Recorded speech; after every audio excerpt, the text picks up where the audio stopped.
大家好，又係759麵包工房嘅自家教室。聖誕節到啦，今日就教大家整呢個嘅聖誕麵包。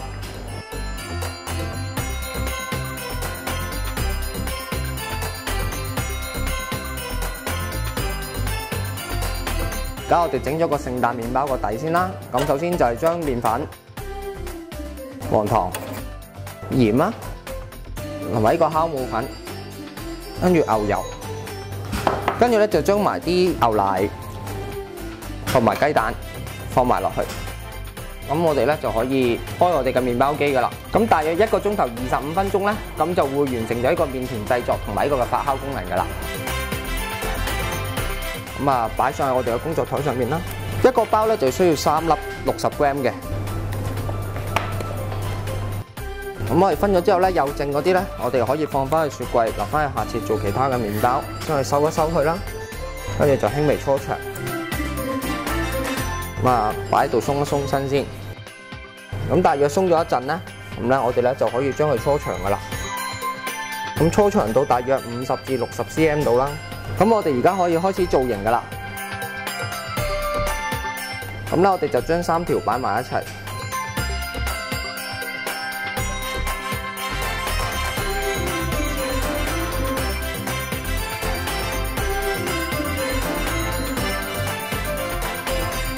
用我哋嘅焗爐咧做一個自然嘅室溫發酵啦。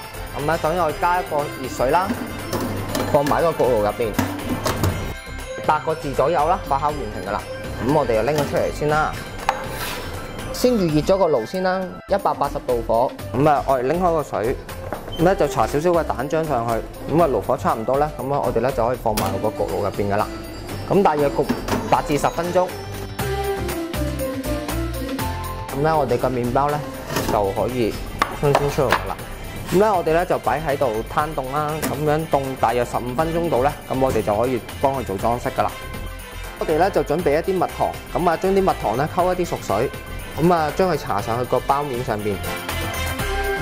咁啊目的咧就係可以將我哋嘅啲果乾咧黏啲喺上面嗰度。